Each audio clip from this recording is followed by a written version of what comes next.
তোমরা কি জানো মানুষ মারা যাওয়ার পরে তার আত্মার কি হয়? একদিন নবী করিম সাল্লাল্লাহু আলাইহি ওয়াসাল্লামের একজন সাহাবী মারা গেলেন।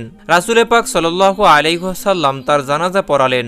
এরপর একদল সাহাবী মৃতদেহ কবর দেওয়ার জন্য কবরস্থানে নিয়ে আসলেন। সবার সাথে আমাদের নবী করিম সাল্লাল্লাহু আলাইহি ওয়াসাল্লামও হেঁটে হেঁটে আসলেন। দুইজন সাহাবী কবর খুঁড়তে শুরু করলেন। সবাই মৃতদেহকে ঘিরে বসে আছেন। কবর খনন করা শেষ না হওয়া পর্যন্ত অপেক্ষা করছেন। সকলেই চুপচাপ নীরব ও শান্ত একটি পরিস্থিতি। নবীজি গভীর মনোযোগ দিয়ে কবর খোঁড়া দেখছিলেন। একটু পর সবার দিকে তাকিয়ে জিজ্ঞেস করলেন, তোমরা কি জানো মানুষ মারা যাওয়ার পর তার আত্মার কি হয়? সকলেই খুব আগ্রহ নিয়ে নবীজিকে বললেন, ইয়া রাসূলুল্লাহ, আমাদেরকে বলুন। রাসূলুল্লাহ সাল্লাল্লাহু আলাইহি ওয়াসাল্লাম একটু চুপ করে থাকলেন। সকলেই তার কাছে এসে ঘিরে বসলেন। মৃত্যুর পরে আত্মার কি হয় এই তথ্য তাদের জানা ছিল না, আর সেটা নবীজির মুখে শুনবেন। কত বড় সৌভাগ্য তাদের! শোনার জন্য সবাই অধীর আগ্রহে নবীজির কাছে এসে বসলেন। রাসূলুল্লাহ সাল্লাল্লাহু আলাইহি ওয়াসাল্লাম একবার কবরের দিকে তাকিয়ে মাথাটা তুলে আকাশের দিকে তাকালেন। তারপর তিনি গল্পের মতো বলতে লাগলো, শোনো, যখন মানুষ একেবারেই মৃত্যু সজ্জায় তখন সে মৃত্যুর ফেরেশতাকে দেখে ভয় পেয়ে যায়, কিন্তু যে বিশ্বাসী ও ভালো মানুষ তাকে মৃত্যুর ফেরেশতা হাসি মুখে সালাম দেন, তাকে অভয় দেন এবং মাথার পাশে এসে ধীরে ও যত্ন করে বসেন।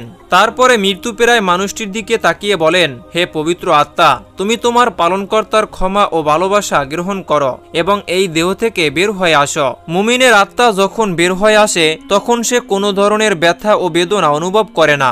রাসূলুল্লাহ সাল্লাল্লাহু আলাইহি ওয়াসাল্লাম আরো একটু ভালো করে উদাহরণ দিয়ে বললেন, মনে করো একটা পানির জগ কণায় কণায় পূর্ণ হয়ে যাওয়ার পর উপর থেকে এক ফোঁটা পানি যেমন নিঃশব্দে উপর থেকে নিচে নেমে আসে, ঠিক তেমনি ভাবে নীরবে ও কষ্ট ছাড়াই আত্মাটি তার দেহ থেকে বের হয়ে আসে। সুবহানাল্লাহ, সুবহানাল্লাহ। সেই সময় দুইজন অন্য ফেরেশতা বেহেশত থেকে খুব সুগন্ধি মাখানো একটা নরম সুতার সাদা চাদর নিয়ে আসেন এবং তার আত্মাটিকে সেই চাদরে আবৃত করে আকাশের দিকে নিয়ে যান। তারা যখন আকাশে পৌঁছান তখন অন্য ফেরেশতারা সেই আত্মাটিকে দেখার জন্য এগিয়ে আসেন। কাছে এসে সবাই বলেন, সুবহানাল্লাহ, সুবহানাল্লাহ, কত সুন্দর আত্মা, কি সুন্দর তার ঘ্রাণ। তারপর সবাই জানতে চান এই আত্মাটি কার? উত্তরে আত্মা বহনকারী ফেরেশতা বলেন, উনি হলেন ফুলান ইবনে ফুলান। নবী করিম সাল্লাল্লাহু আলাইহি ওয়াসাল্লাম আরবিতে বলেছেন, বাংলায় হলো অমুকের সন্তান অমুক। বাকি ফেরেশতারা তখন আত্মাটিকে সালাম দেয়। তারপর আবার জিজ্ঞেস করে, উনি কি করেছেন? ওনার আত্মা এত সুগ্রাণ কেন? আত্মা বহনকারী ফেরেশতাগণ তখন বলেন, আমরা শুনেছি মানুষজন নিচে বলাবলি করছে উনি একজন ভালো মানুষ ছিলেন, আল্লাহর ভালো বান্দা, অনেক দয়ালু, মানুষের অনেক উপকার করেছেন। এতটুকু বলার পরে রাসূল আকরাম সাল্লাল্লাহু আলাইহি ওয়াসাল্লাম একটু থামলেন। তারপর সবার দিকে ভালো করে দৃষ্টি দিয়ে তার কণ্ঠটা একটু বাড়িয়ে বললেন, এই কারণেই বলছি, সাবধান, তোমরা কিন্তু মানুষের সাথে কখনো খারাপ ব্যবহার করবে না। তুমি মারা যাওয়ার পরে মানুষ তোমার সম্পর্কে যা যা বলবে এই আত্মা বহনকারী ফেরেশতাও আকাশে গিয়ে ঠিক এই কথাই অন্যদেরকে বলে। রাসূল আকরাম সাল্লাল্লাহু আলাইহি ওয়াসাল্লাম এই কথা বলে তিনি আবার একটু চুপ করলেন। তারপরে কবরটির দিকে একটু দৃষ্টি দিলেন। তারপর আবারও বলতে শুরু করলেন, এই সময় মানুষ যখন পৃথিবীতে মৃত্যু দেহকে কবর দেওয়ার জন্য গোসল দিয়ে প্রস্তুত করবে তখন আল্লাহ তাআলা আত্মা বহনকারী ফেরেশতাদেরকে বলবে, যাও, এখন তোমরা আবার এই আত্মাকে তার শরীরে দিয়ে আসো। মানুষকে আমি মাটি থেকে বানিয়েছি, মাটির দেহই তার, আত্মাকে আবার রেখে আসো। সময় হলে তাকে আমি আবার পুনরায় জীবন দিব। তারপরে মৃত্যু দেহকে কবরে রেখে যাওয়ার পরে দুজন ফেরেশতা আসবেন। তাদের নাম হলো মুনকার ও নাকির। তারা মৃত্যুর সৃষ্টিকর্তা তার ধর্ম ও নবী সম্পর্কে জিজ্ঞেস করবেন। মুনকার নাকির চলে যাওয়ার পরে আত্মাটি আবারও অন্ধকার কবরে একাকী হয়ে যাবে। সে এক ধরনের অজানা আশঙ্কায় অপেক্ষা করবে, কোথায় আছে, কি করবে, এক অনিশ্চয়তায় তাকে ঘিরে ধরবে।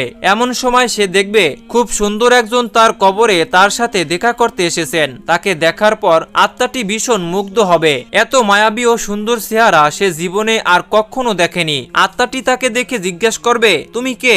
আর তখনই সেই লোকটি বলবে, আমি তোমার জন্য অনেক বড় সুসংবাদ নিয়ে এসেছি। তুমি দুনিয়ার পরীক্ষায় উত্তীর্ণ হয়েছ, তোমার জন্য আল্লাহ তাআলা জান্নাতের ব্যবস্থা করেছেন, তুমি কি সেটা একটু দেখতে চাও? আর তখনই আত্মাটি ভীষণ খুশি হয়ে বলবে, অবশ্যই আমি দেখতে চাই, আমাকে একটু জান্নাত দেখাও। তখন লোকটি বলবে, তোমার ডান দিকে তাকাও। আর তখনই আত্মাটি ডানে তাকিয়ে দেখবে কবরের দেয়ালটি সেখানে আর নেই। সেই দেয়ালের দরজা দিয়ে অনেক দূরে সুন্দর বেহেশত দেখা যাচ্ছে। বেহেশতের এই রূপ দেখে আত্মাটি অনেক মুগ্ধ হবে ও প্রশান্তি লাভ করবে এবং সেখানে যাওয়ার জন্য অস্থির হয়ে লোকটিকে জিজ্ঞেস করবে, আমি সেখানে কখন যাব এবং কিভাবে যাব?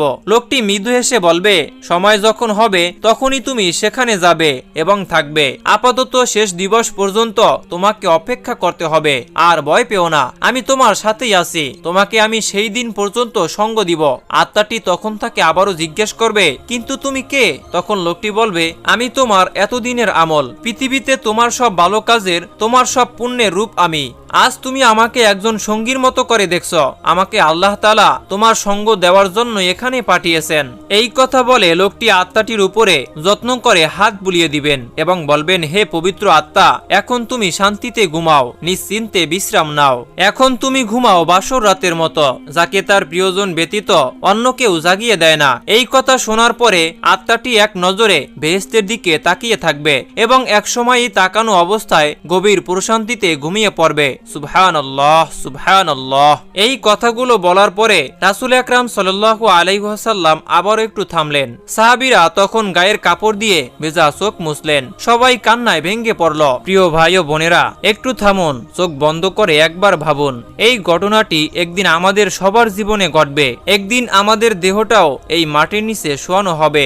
মানুষ আমাদের জানাজা পড়বে, চোখ ভেজাবে এবং হয়তো কিছু কথাও বলবে। সেই কথাগুলো শুনবে ফেরেশতারা এবং আকাশে গিয়েও তা বলবে। ভেবে দেখছেন কি আপনার মৃত্যুর পর মানুষ কি বলবে? ফেরেশতারা আপনার আত্মাকে কি সালাম দিয়ে বলবে, সুবহানাল্লাহ, কি পবিত্র আত্মা, নাকি মুখ ফিরিয়ে নিবে?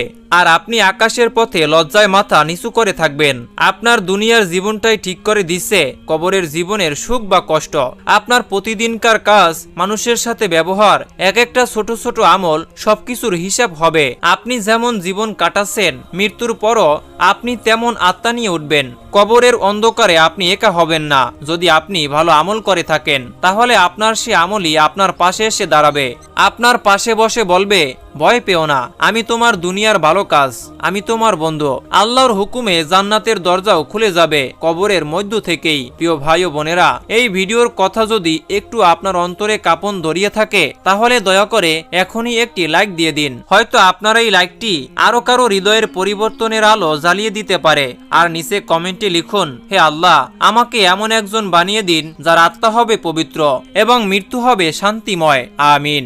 এই কমেন্টটা হতে পারে আপনার ছোট্ট এক দোয়া, যেটা আখিরাতে আপনার জন্য বড় কিছু বয়ে আনবে ইনশাআল্লাহ। শেয়ার করে দিন যাতে আরো অনেক মানুষ এই নসিহতগুলো শুনে নিজেকে বদলাতে পারে। আল্লাহ আমাদের সবাইকে হেদায়েত দান করুন, কবরে শান্তি দান করুন এবং জান্নাতবাসী বানান, আমিন। আল্লাহুম্মা আমিন। আসসালামু আলাইকুম ওয়া রাহমাতুল্লাহি ওয়া বারাকাতুহু।